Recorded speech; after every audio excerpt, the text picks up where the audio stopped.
Estamos caminhando para o final da nossa série Investimento Seguro e desde o início do ano temos falado em algumas áreas que nós devemos envidar os nossos esforços para que nós, de fato, possamos obter um retorno garantido. E esse retorno nada tem a ver com retorno financeiro que o mercado de ações nos promete. É um retorno espiritual, um retorno dos nossos relacionamentos com Deus. Por isso, nós aprendemos, à luz das Escrituras, que nós devemos investir numa vida de santidade, devemos investir no exercício dos nossos dons, devemos investir na meditação da Palavra de Deus, cultivando uma vida de oração, entre tantas outras áreas que nós aprendemos nesses três primeiros meses do ano de 2017.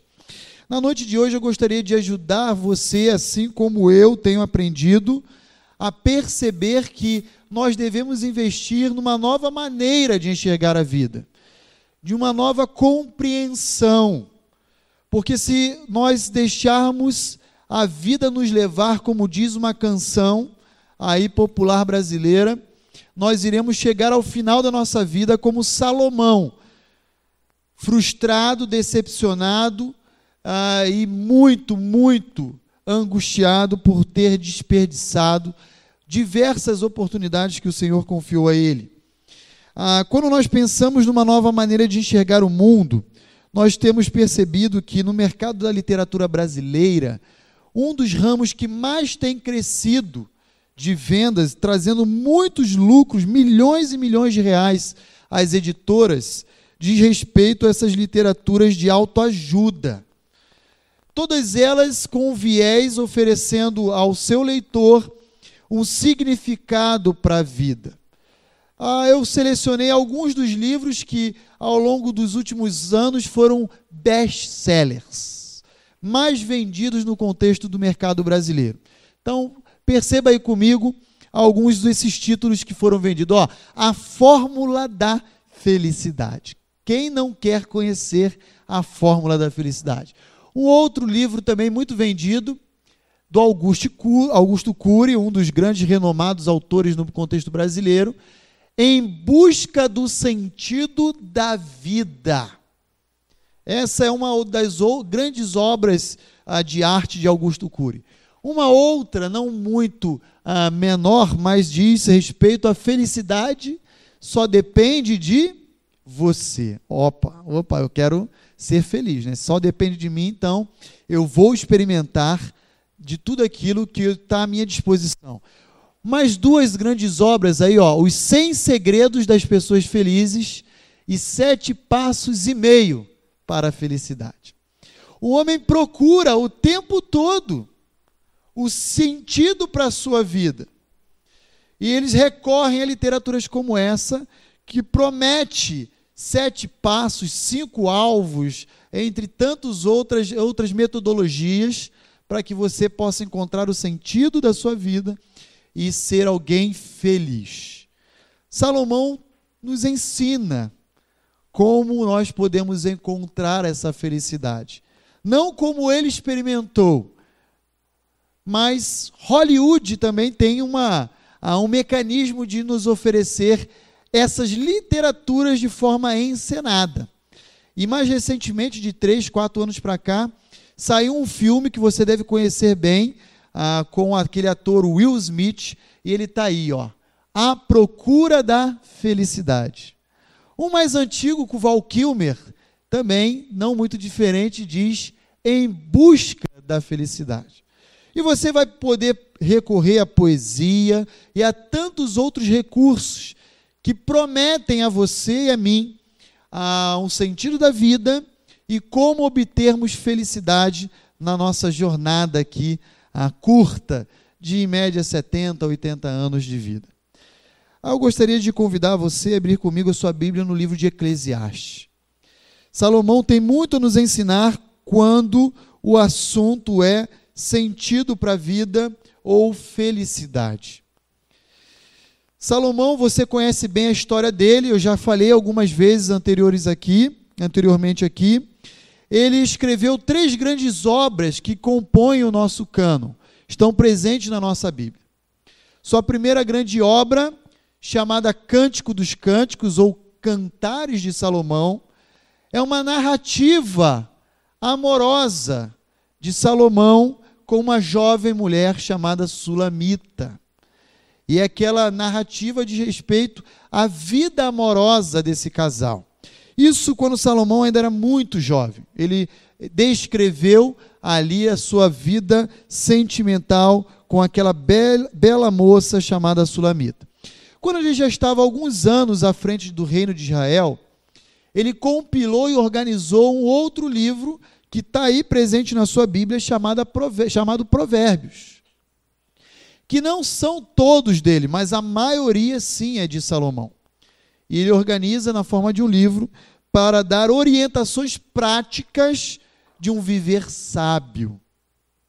E agora, no final da sua vida, ele, olhando para a sua história de vida, pouco tempo antes da sua morte, ele então se propõe a redigir o livro de Eclesiastes, relatando um pouco da sua experiência frustrada, de como ele encarou a vida aqui na terra, desperdiçando algumas oportunidades. Se existe o livro de Apocalipse no Novo Testamento, e é um dos livros que mais são ignorados pelos cristãos, por tamanha dificuldade de interpretação, eu ouso dizer que Eclesiastes é o correspondente de Apocalipse no Antigo Testamento. Eclesiastes é um livro que alguns teólogos dizem ser mal-humorado, porque você amanhece o dia e vai ler na sua devocional e você sai triste, porque parece que o autor, ele só murmura e lamenta dos desperdícios da sua vida.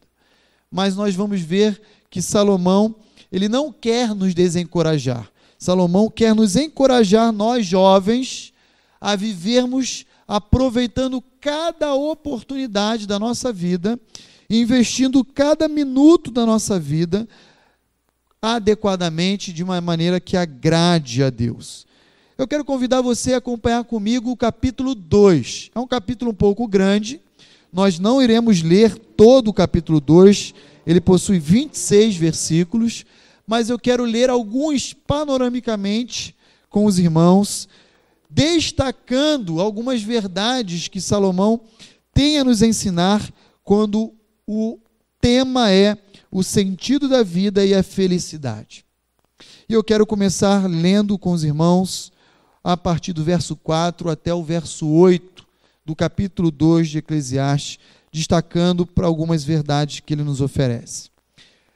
Eclesiastes capítulo 2, versos 4 a 8 diz o seguinte: fiz obras magníficas para mim, construí casas, plantei vinhas, cultivei jardins e pomares, e plantei neles árvores frutíferas de todas as espécies.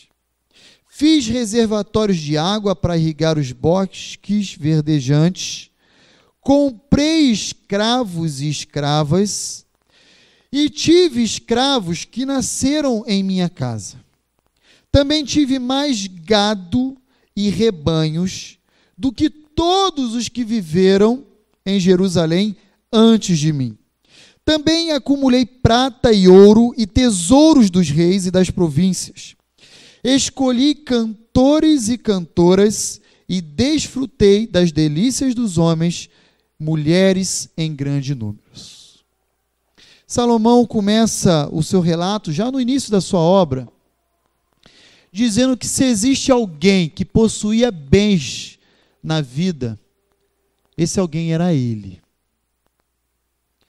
E aqui Salomão quer desconstruir a máxima que existe no nosso dia a dia, que diz que o dinheiro pode comprar a felicidade.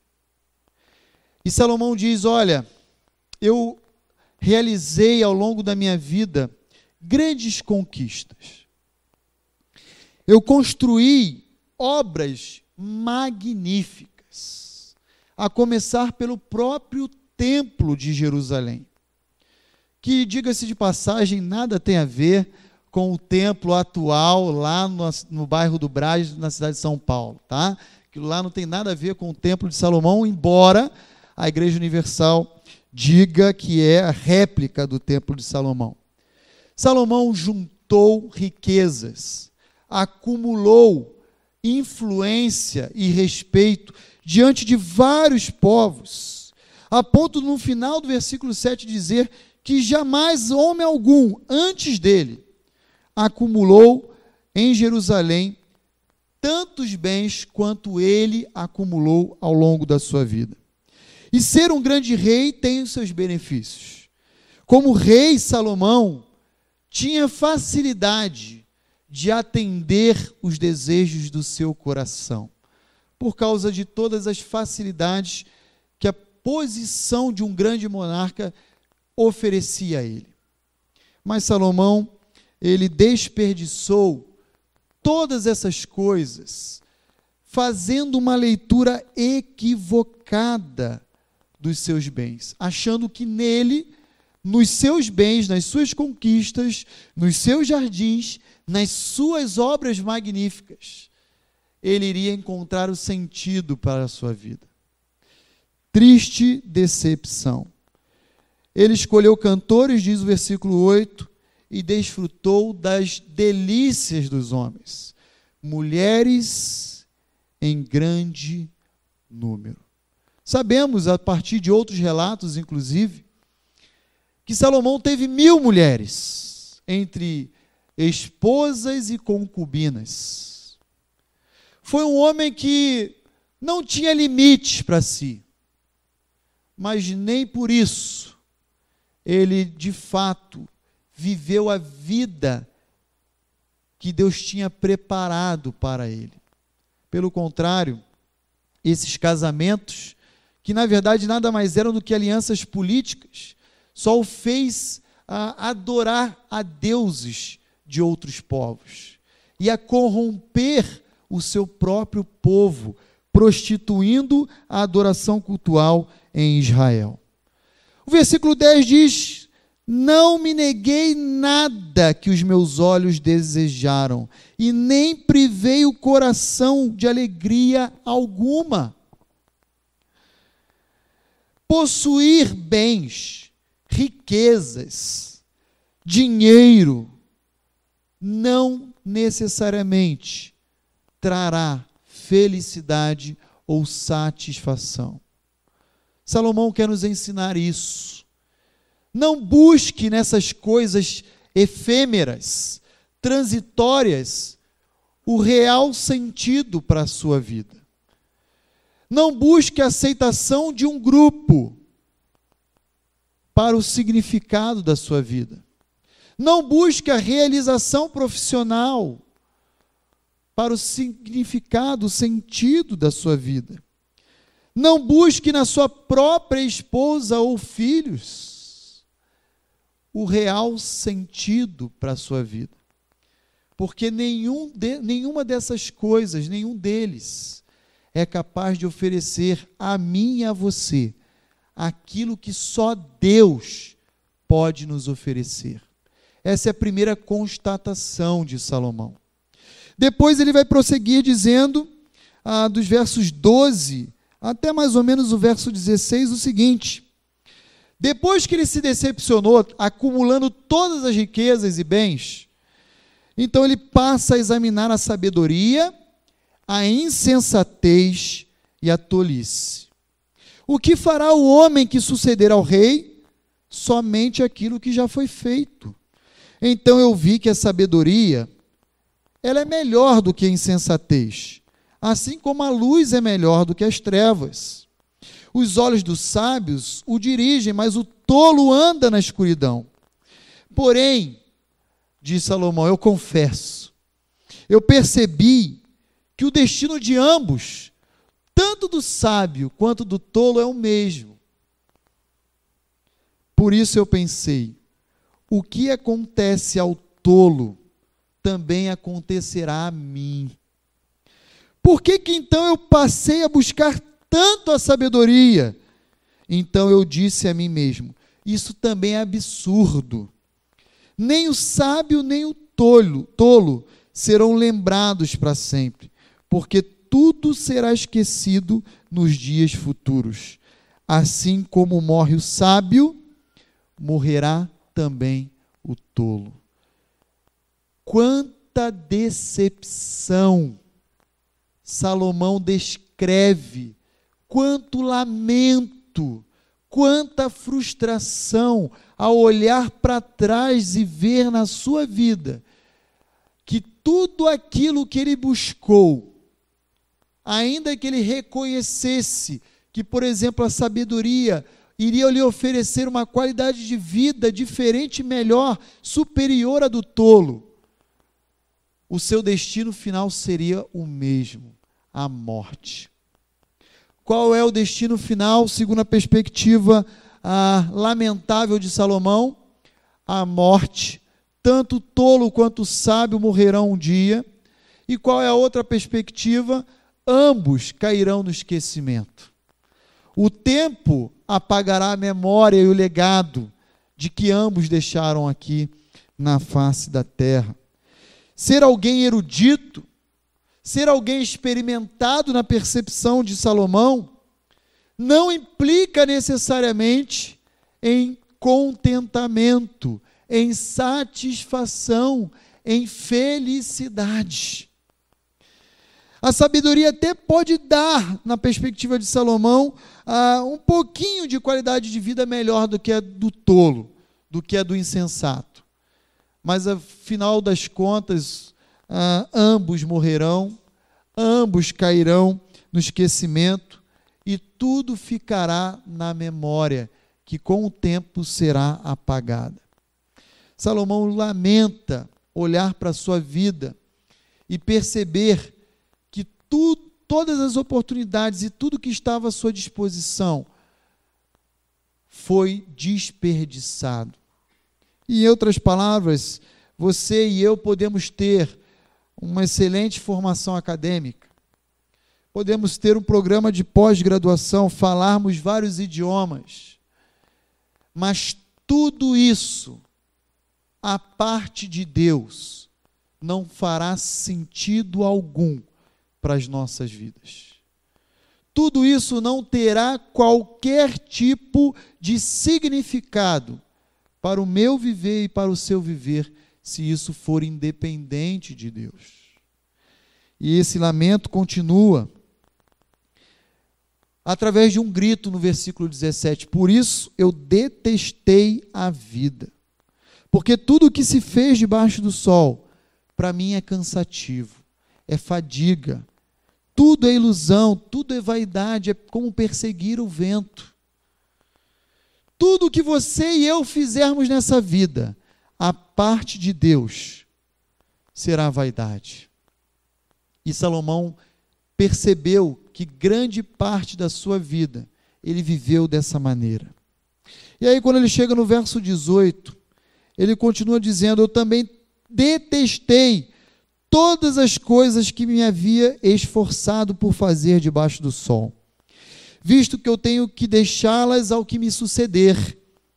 E quem sabe se quem vai me suceder será sábio ou tolo. No entanto, ele se apoderará de tudo aquilo que eu fiz com tanto esforço e de tudo aquilo que eu realizei com a minha sabedoria debaixo do sol. Isso também é absurdo, é vaidade, é vão. Por isso eu entreguei o meu coração ao desespero, e essa é a consequência de viver longe de Deus a sua vida.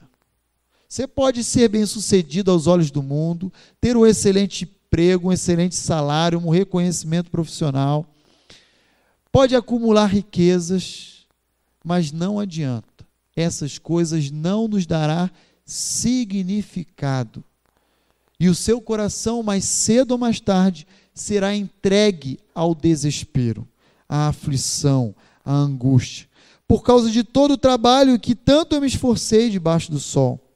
Porque o homem faz o seu trabalho com sabedoria, conhecimento, habilidade, mas depois esse homem terá que deixar todo o fruto do seu trabalho como herança para outro que não trabalhou por aquilo.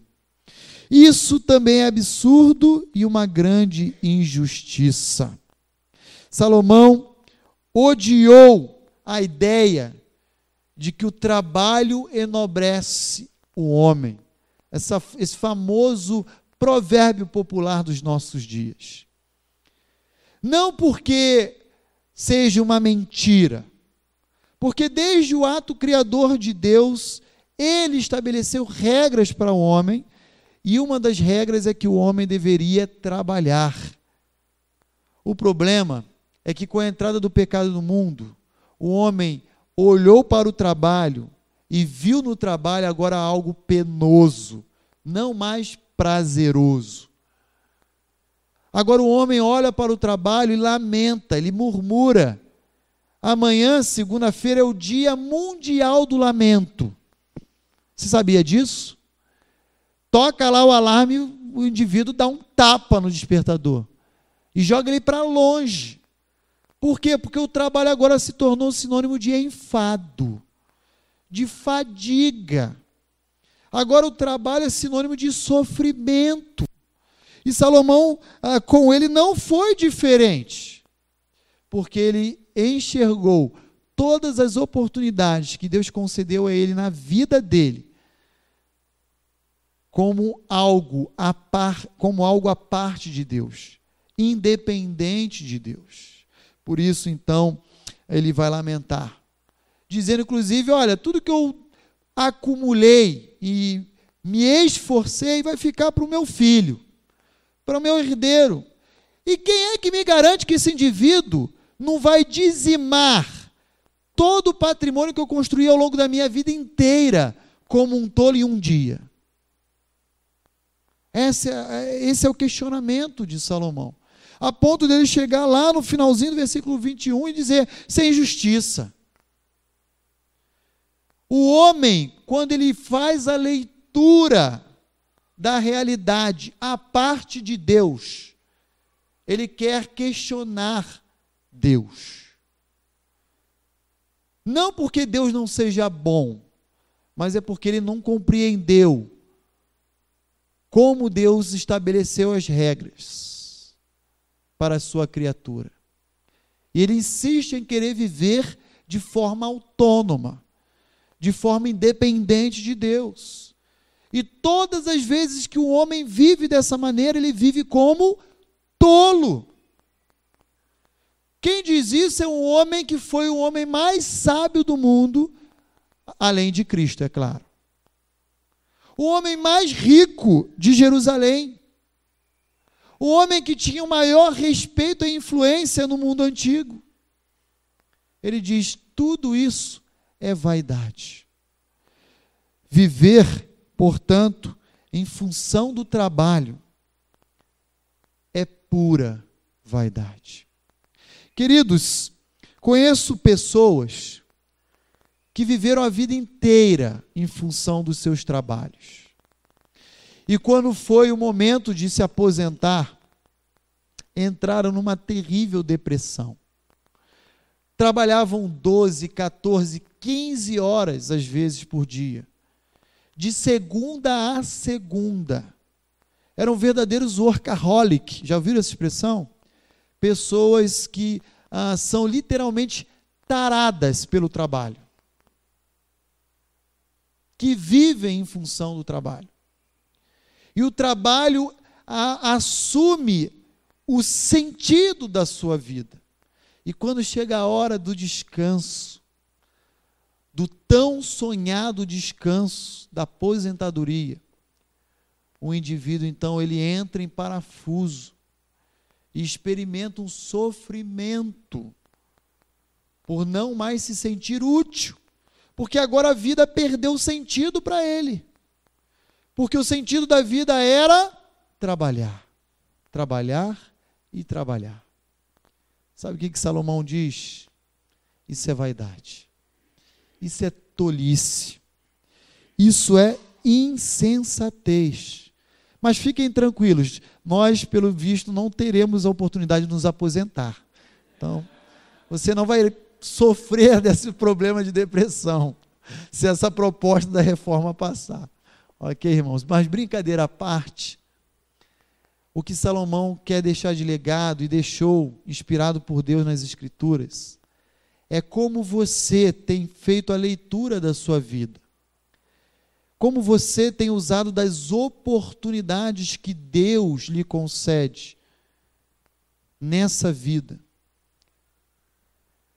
Quando nós prosseguimos, então, a partir do verso 24, até o final do capítulo, verso 26, Salomão vai dizer assim: não há nada melhor para o homem do que comer e beber e permitir-se ter prazer no seu trabalho. Você vai falar, mas pastor Roniz, agora eu entrei em parafuso. Salomão é bipolar. Ele acabou de dizer que o trabalho, os bens, a sabedoria, a experiência, nada disso é útil. Tudo é vaidade. Agora ele está dizendo, em outras palavras, que o comer, o beber, o gozar dos bens que essas coisas lhe oferecem, isso é prazeroso. O que Salomão está dizendo aqui? A parte final do versículo 24 é a chave do capítulo 2. Vi que todas essas coisas vêm da mão de Deus. Quando nós começamos a colocar uma lente, uma espécie de um óculos, na nossa vida, olhando que todas as coisas e as oportunidades vêm de Deus, agora fazem sentido.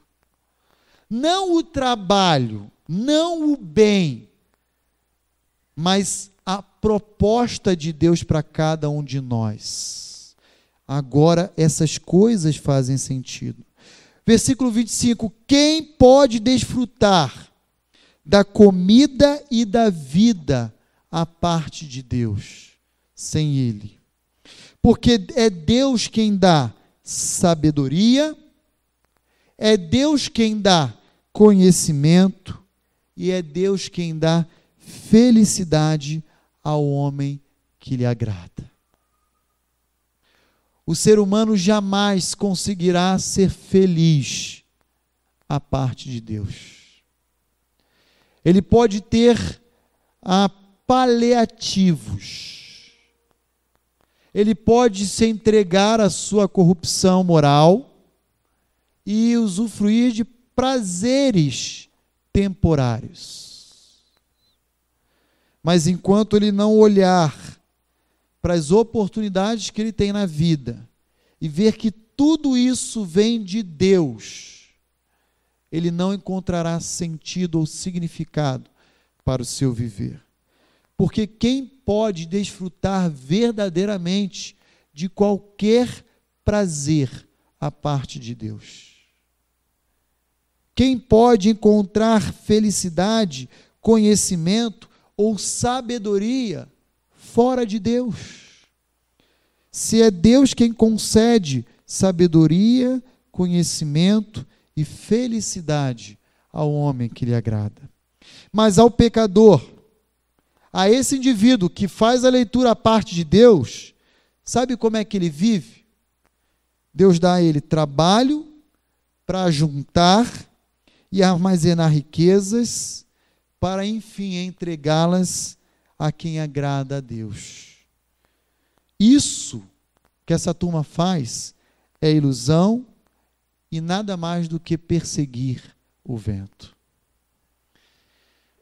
Querida Igreja Batista Vida Nova, a minha oração é que você possa enxergar a vida da perspectiva de Deus, compreendendo as oportunidades que Ele lhe oferece a partir do seu lar, ao seu trabalho, aos seus relacionamentos, à sua profissão, como tudo vindo de Deus.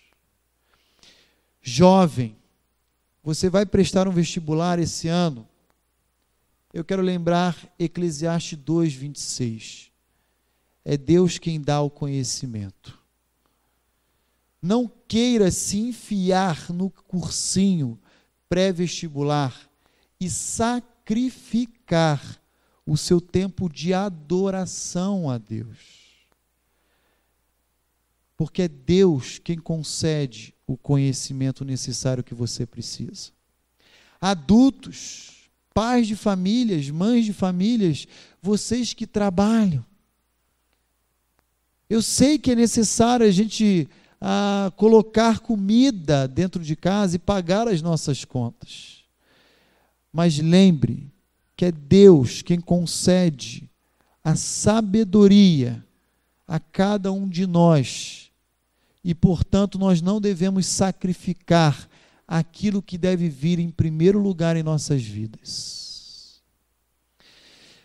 O conceito de ingratidão nada mais é do que uma tentativa de enxergar a vida à parte de Deus. E o conceito de contentamento, conceito bíblico, é o contrário. É querer viver a vida da ótica de Deus. Sabendo que aquilo que você possui e você tem é justamente aquilo que Deus lhe confiou e é o suficiente para satisfação e para o seu prazer, para que você continue vivendo na dependência de Deus. Querida Igreja Batista Vida Nova, a minha oração é que você não experimente as frustrações de Salomão no final da sua vida. Mas já que ele deixou toda a sua sabedoria revelada na palavra de Deus para nós, é que você viva intensamente a totalidade da sua vida, com a compreensão adequada de que tudo que você possui, tem, de todas as oportunidades que lhe é oferecida, vem de Deus. Porque é Ele quem dá o conhecimento, a sabedoria e a felicidade aos homens que lhe agrada. Como é que você quer viver a sua vida?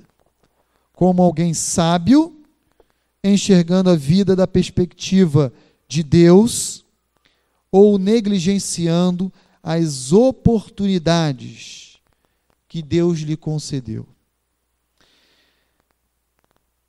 Finalzinho de 2015, agora eu não me lembro se foi o final de 2015 ou início de 2016, você deve lembrar, um grande homem, uma grande mente, comparado ao Albert Einstein, chamado Steve Jobs, veio a falecer com câncer. No leito do seu último tratamento quimioterápico, antes dele morrer, ele redigiu uma carta aos seus familiares. Na verdade, um e-mail, que depois veio a fazer parte de uma de tantas biografias que foi publicada. Eu queria ler uma parte apenas daquele homem que morreu sem conhecer a Cristo e que reproduz no século 21 a lamentável decepção de Salomão. Diz assim: cheguei ao topo do sucesso nos negócios. Aos olhos dos outros, minha vida tem sido um símbolo de sucesso. No entanto, além do trabalho, eu tenho muito pouca alegria. Enfim, minha riqueza é simplesmente um fato ao qual eu estou acostumado. Neste momento, eu estou numa cama de um hospital, lembrando de toda a minha vida e percebendo que todos os elogios e riquezas dos quais eu antigamente me orgulhava, tornaram-se insignificantes na iminência da minha morte. No escuro, quando eu vejo a luz verde e escuto o ruído do equipamento de respiração artificial, eu posso sentir a respiração da morte se aproximar. Só agora eu entendo que uma vez que você acumula dinheiro suficiente para o resto da sua vida, nós devemos seguir outros objetivos que não estão relacionados ao dinheiro. Como é triste perceber isso só no leito da morte. Histórias de amor, arte, sonhos de infância. Não deixar de perseguir a riqueza só pode tornar alguém fracassado, assim como eu. Fomos criados de forma que possamos sentir amor no coração e não ilusões construídas pela fama ou dinheiro, como eu fiz em toda a minha vida e que agora não posso levar comigo. As únicas coisas que eu posso levar são as lembranças que o amor fortaleceu. Esta é a verdadeira riqueza que te acompanhará, lhe dará força e luz para ir adiante. O amor pode viajar milhares de quilômetros e assim a vida não tem limite. Vá para onde queira ir. Esforce-se para alcançar objetivos. Tudo está em seu coração e em suas mãos. Sabe qual é a cama mais cara do mundo? A de um hospital. Se você tem dinheiro, você pode pagar alguém para dirigir o seu carro, só que você não pode pagar ninguém para experimentar a sua doença. Os bens materiais perdidos podem ser encontrados. A única coisa que você não reencontra depois de perder é a vida. Seja qual for a fase da vida em que estamos agora, no final teremos de enfrentar o dia em que as cortinas se abaixam. Valorize o amor pela sua família, pelo seu companheiro, pelos seus amigos. Trate-se bem e cuide do próximo. Essas não foram as palavras de Salomão. Parecem, mas foram as palavras de Steve Jobs nos seus últimos dias de vida. Eu quero fazer uma pergunta a você nessa noite. Como você tem enxergado a sua vida? Você tem corrido atrás do vento, envidando esforços naquilo que Salomão diz que é pura vaidade? Mais uma vez eu quero dizer, se preparar academicamente, ter um bom emprego, nada disso é pecado. O pecado reside quando essas coisas assumem o lugar que pertence a Deus. Quando todas essas coisas, os bens materiais, a busca pelo reconhecimento, uma boa preparação acadêmica profissional, ela vem a dar sentido à sua vida. Não queira viver uma vida como Salomão viveu,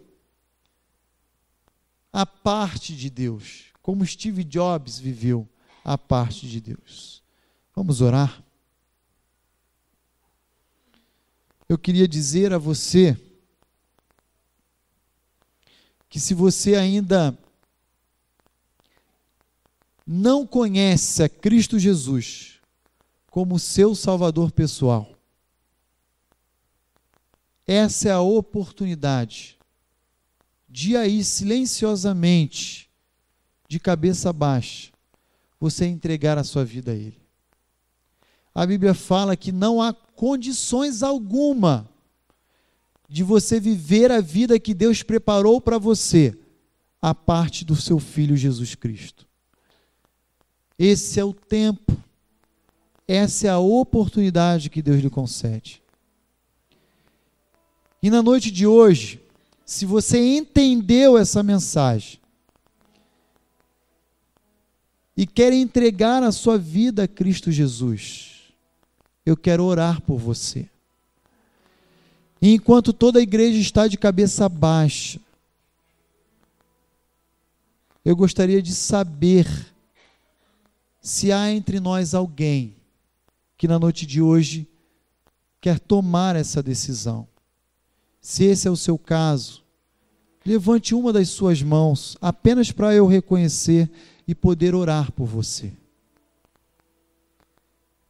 Não há condições de você viver a sua vida a parte daquilo que Cristo preparou para você. Senhor, nós te louvamos, porque o Senhor é um Deus bondoso. um Deus que sempre nos oferece um recomeço.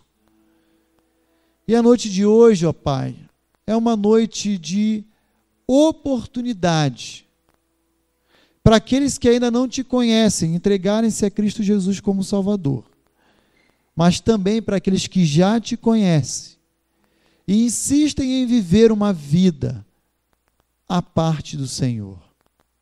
Senhor, a minha oração é que cada um de nós possamos nos apropriar dessas verdades que na noite de hoje aprendemos juntos. De que todo conhecimento, toda sabedoria e toda felicidade e satisfação para a nossa alma vem de Ti. E o Senhor concede aos homens que lhe agrada.